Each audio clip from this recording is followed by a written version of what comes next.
Our youths are vibrant, our cities are modernizing, our industries are growing, and our economy is among the fastest rising in the world. Ethiopia just built 300 drones in 3 months. 300 units of high-tech surveillance and utility aircraft rolled off assembly lines in a quarter, a staggering, almost unbelievable feat of rapid industrialization. What is most striking about this achievement isn't the number itself, but the way it happened, with no global hype, no dramatic press events, and no international media fanfare. It was born from factories working late nights, engineers who refused to wait for perfect conditions, and a country that finally decided it would no longer outsource its future. What we're witnessing isn't just an upgrade in hardware. It's a profound shift in mindset. It is the moment a nation stops asking, "Can we?" and starts saying, "We are." The fascinating part is how little attention the world gave it, as if acknowledging Ethiopia's rapid advance too loudly would break an unspoken rule about who was allowed to innovate and who was expected to follow. But how did Skywind and Aroa Bay, two factories most people couldn't point to on a map, suddenly become the engines of this shift? Let's start there. Inside the engine of autonomy, to truly understand how Ethiopia managed to build 300 drones in just 3 months, you have to start inside the factories, not with the numbers but with the atmosphere. Sometimes a room tells the story before a single person opens their mouth. Walk into Skywind on an ordinary afternoon, and you don't feel like you've stepped into a traditional workshop in a developing nation. There's no sense of hesitation or dependency. Instead, there's a quiet, intense pressure in the air, the kind that exists in places where people know something profoundly important is happening, even if the world hasn't noticed it yet. Engineers move with a focused impatience, not rushed or reckless but utterly purposeful, like people who have finally been given the chance to build what they've spent years imagining. At one table, a technician calibrates a guidance module.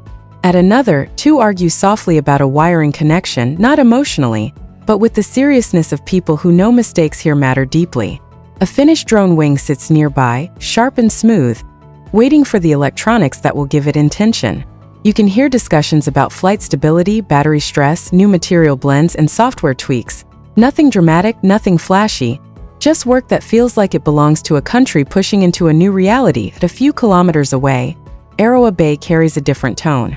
If Skywind feels like the ignition, Aroa Bay feels like the control room that shapes where that ignition will lead. Larger, finished frames hang from mounts, the kind you'd expect in specialized laboratories, not in a country that, until recently, imported most of its surveillance tools. The conversations here are slower, more analytical.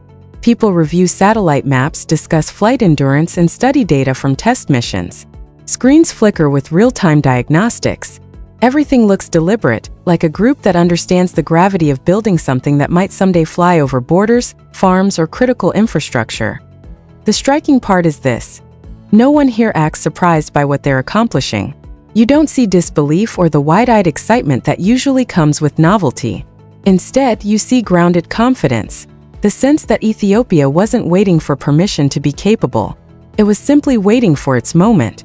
And now that the moment has arrived, the people building these drones are locking in, doing the work, and moving forward. These factories don't feel like the birthplace of machines, they feel like the birthplace of a mindset, a shift from dependency to ownership, from reacting to creating, from waiting to building. Beyond the battlefield, the drone's true role, but that raises the crucial next question. These drones, now rolling off the lines in growing numbers, what exactly are they being used for?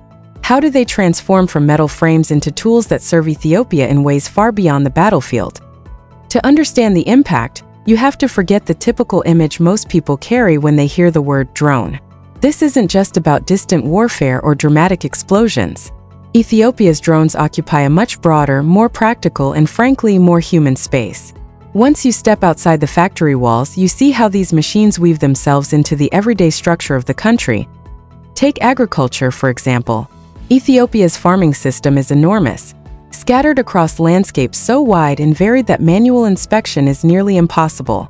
A drone lifting off from the edge of a field can scan hundreds of hectares in minutes. It can detect soil moisture variation, early signs of crop disease, or water stress long before a farmer even suspects something is wrong. For a sector that feeds millions, the difference between guessing and knowing is enormous. Suddenly, the farmer who has always relied on instinct gains a level of precision that once belonged only to expensive international consultants.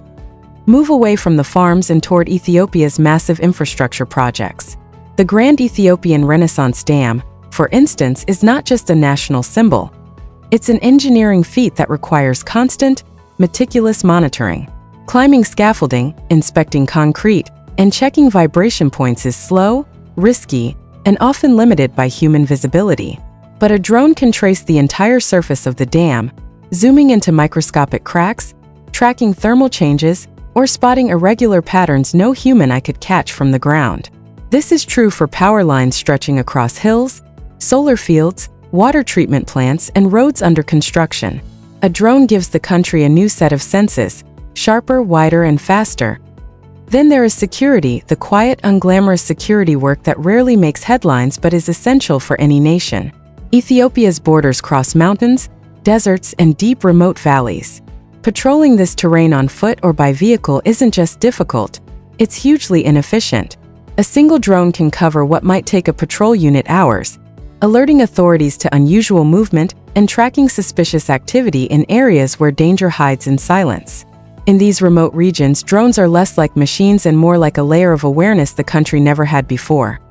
And in certain last resort situations, yes, some drones carry ammunition. They offer a controlled, deliberate, and precise targeted response without risking the lives of soldiers. For a country balancing internal challenges and regional pressures, that option matters. What ties all these roles together is that the drones are not limited to one world. They are not strictly civilian or strictly military. They shift depending on what the country needs, operating in spaces where humans can't easily go, or can't go fast enough, or can't go safely. The skepticism and the unwritten rule, but if the drones are this useful, why was there still resistance to acknowledging Ethiopia's achievement? Why did some voices insist on minimizing the progress? The moment Ethiopia's drone numbers were made public, the reaction wasn't universal admiration or even curiosity. It was a kind of hesitant skepticism that tends to surface whenever an African nation makes a significant technological leap. The comments arrive predictably. They're not really manufacturing. They're just assembling imported parts. This isn't indigenous innovation. You could almost hear the implied message underneath. The achievement needed to be downgraded before it had a chance to stand on its own.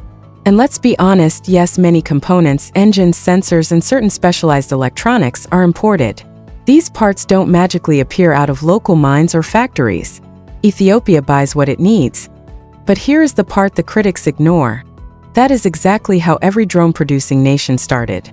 No one begins at the top of the staircase, not Turkey, whose drones are now globally recognized, not India, despite decades of investment in aerospace, not even the United States, which relies on foreign-made parts in some of its UAV systems. The criticism isn't wrong, it's just incomplete.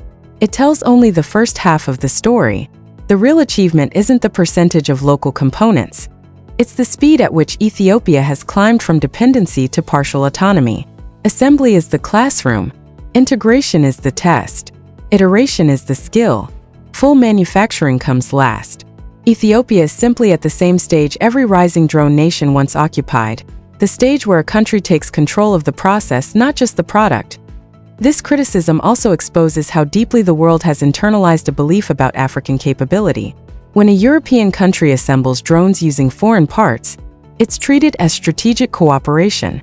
When an Asian country does it, it's early-stage industrialization. When an African country does it, suddenly it's not real manufacturing. The standard shifts depending on who's climbing the ladder. But Ethiopia's engineers are not confused about where they stand. They know exactly what stage they're in, and they are moving through it faster than many nations that started decades before them. The factories aren't claiming victory, they're claiming progress. And progress is the part the critics don't know how to argue with. The silence is the story still. Criticism alone doesn't explain the wider silence. The more interesting question is why the global media landscape didn't amplify Ethiopia's achievement. Why was the milestone treated almost like background noise instead of a headline? The silence itself was the story. There's a kind of unwritten rule in global perception. Africa is easier to acknowledge when it is struggling, but harder to acknowledge when it is advancing in ways that shift power. Floods, famine, and political tension. These stories travel quickly. But quietly building 300 drones in 3 months? That kind of self-sufficiency disrupts too many long-circulating narratives about how African countries are expected to behave within the global system. Think about what drones actually represent. They are tools of independence. They reduce reliance on foreign intelligence. They reduce dependency on military donors. They reduce the leverage that outside powers hold through aid and security assistance. When Ethiopia builds its own surveillance capabilities, it means fewer reasons to call in partners whose help often comes with conditions.